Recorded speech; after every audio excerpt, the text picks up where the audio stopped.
Buonasera a tutti e bentornati a Liberamente, variazioni e scorribande qui su Radio Libertà.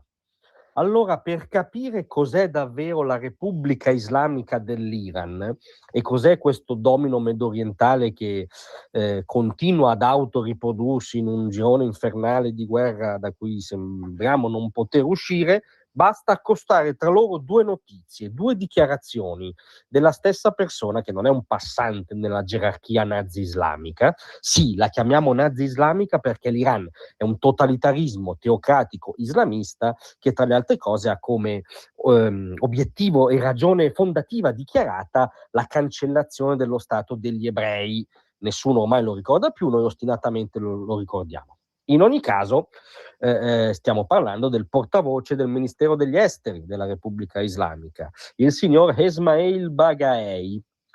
Prima dichiarazione: qualora gli Stati Uniti non rispettassero gli impegni assunti nel recente memorandum d'intesa siglato tra i due paesi, l'Iran smetterà di attenervisi. Rispettate il memorandum, rispettate il patto che abbiamo firmato, perché come dire, suggerendo che il rispetto del patto, il valore della parola data e l'approccio costruttivo verso una pace siano l'interesse prioritario della Repubblica Islamica. Pochissimo dopo, nello stesso momento, diciamo, pubblico, il portavoce del Ministero appunto degli Esteri di Teheran risponde a una domanda. La domanda è se Rafael Grossi, direttore generale dell'Agenzia internazionale per l'energia atomica, abbia richiesto l'accesso agli impianti nucleari della Repubblica Islamica danneggiati dalla guerra e se nel caso l'Iran lo acconsentirà. La risposta? No.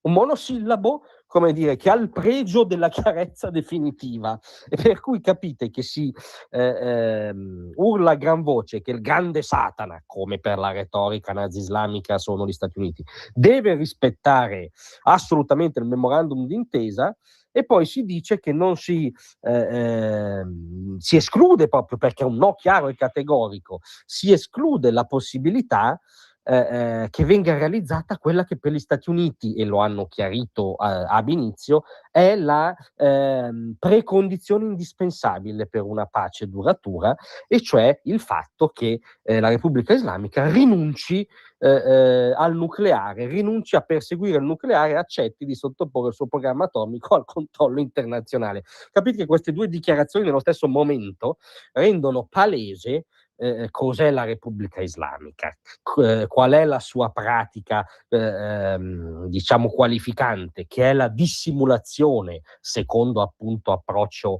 anche diplomatico islamico. Rende chiaro che l'Iran teocratico è quello che diceva Kissinger, e cioè è una causa, non è un paese, una nazione normale, anche autoritaria o totalitaria, ma con cui può imbastire un negoziato alla ricerca di un reciproco interesse. No, ricordava Kissinger, l'Ayatollah Khamenei Senior, di cui sappiamo celebrato il funerale, diciamo, incredibilmente affollato, come avviene sotto ogni dittatura, no news, ma comunque l'Ayatollah Khamenei diceva, soprattutto riferendosi in modo specifico alla questione nucleare, il negoziato è un'altra forma di combattimento da cui il compromesso è bandito. Non c'è a monte, non ci sarà mai a valle l'intenzione di imbastire un negoziato serio, soprattutto su quello che dal punto di vista americano e occidentale è il tema dei temi, e cioè la rinuncia degli ayatollah al nucleare. Capite che è questo il vizio alla radice che poi spiega il domino, il susseguirsi di escalation. Oggi Trump ha dichiarato, appunto, tra le altre cose, avevamo un accordo, era un accordo concluso e poi l'hanno infranto. L'infrangono sempre, sì, perché è la loro natura. Diciamo che anche qui Trump, di fronte all'evidenza, dovrebbe prenderne atto. Abbiamo avuto 10 accordi con queste persone, li hanno sempre infranti.